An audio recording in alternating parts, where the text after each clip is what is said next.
مرحبا. نكمل رد على السيد المحترم أحمد بيه رجب. وتاني بقول لسيادتك، أنا قلتها للفيديو السابق لسيادتك، أنا ما طلبتش من سيادتك تستند لكلامي. حضرتك تقدر تعمل سيرش وتصل للحقيقة لو حبيت.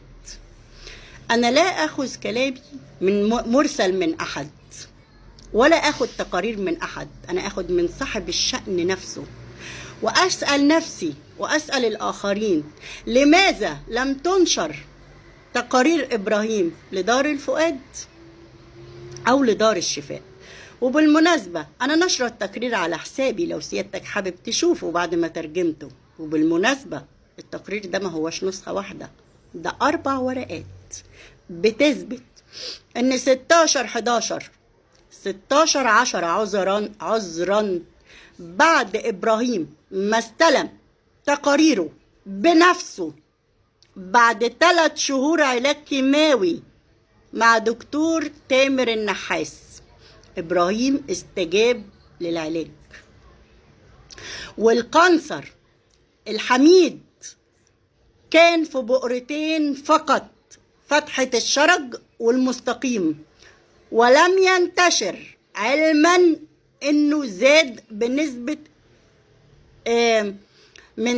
من 6 بوينت تقريبا 1 ل 6.7، يعني زاد، ولكن في نفس البؤرتين لم ينتشر.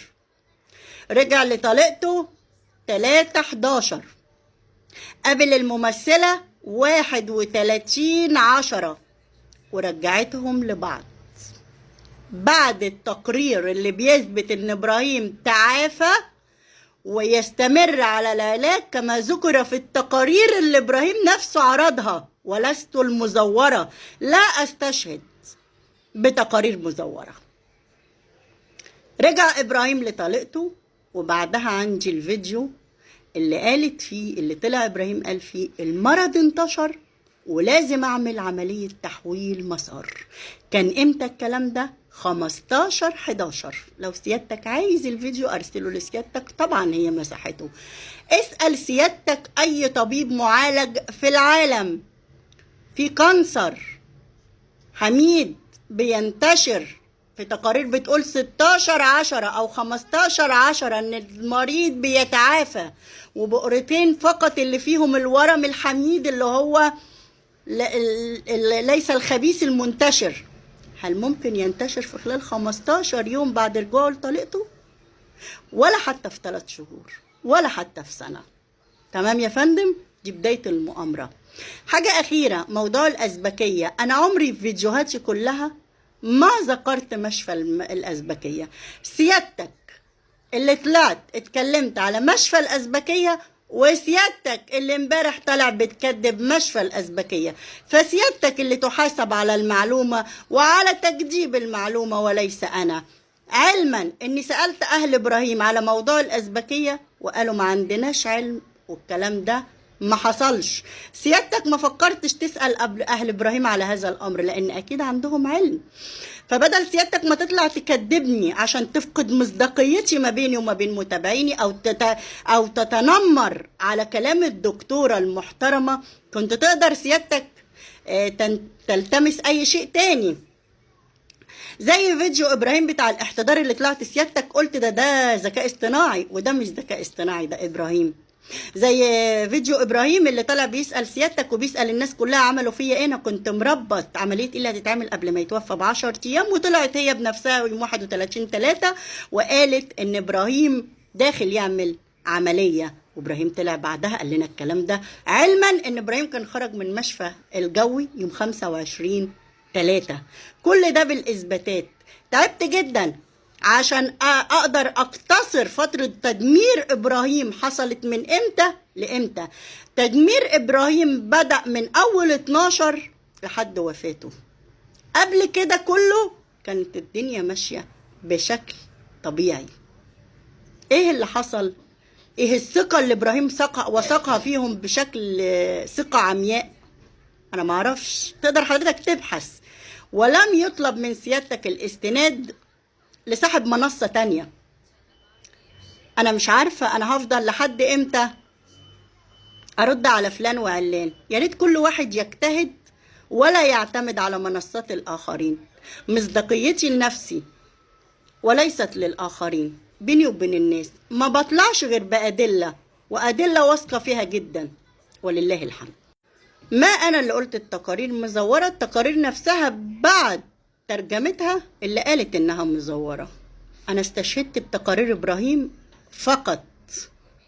حاجة أخيرة بالمناسبة، معلومة لسيادتك يمكن تفيدك في البحث عن الحقيقة لو كنت عايز الحقيقة.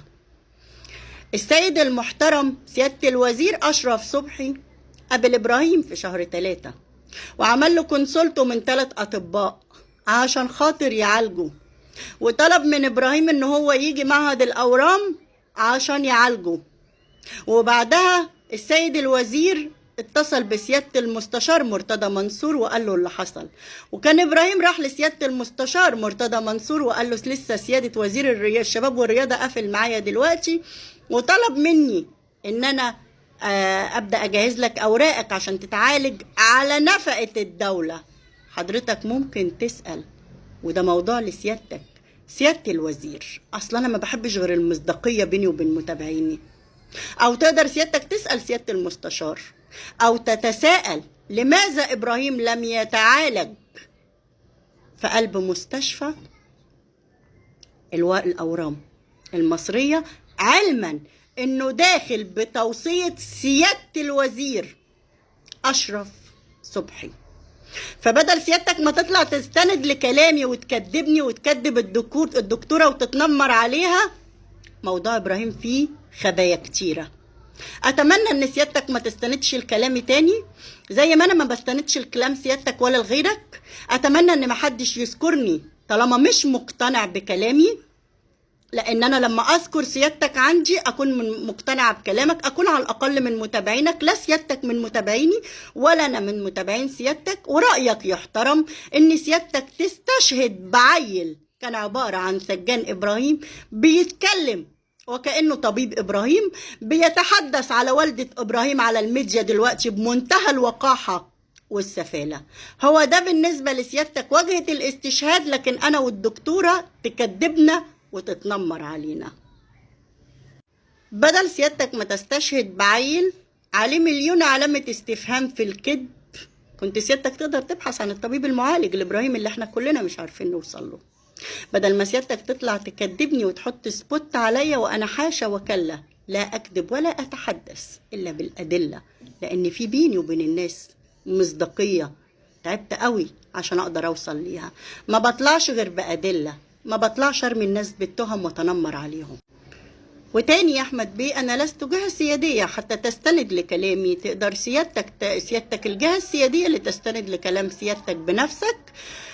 حاجة اخيرة اقدر اقول لحضرتك عليها، انا بجتهد لنفسي وللمتابعين، ليس لاحد يستند لكلامي او يصدقه او يكذبه. فيما بين الناس وبعضها تقدير واحترام، ما احناش طالعين عشان نكذب الناس. اذا كنت سيادتك شايف ان انا والدكتورة كذابين، طلع سيادتك الصادقين امثال محمد إيهاب.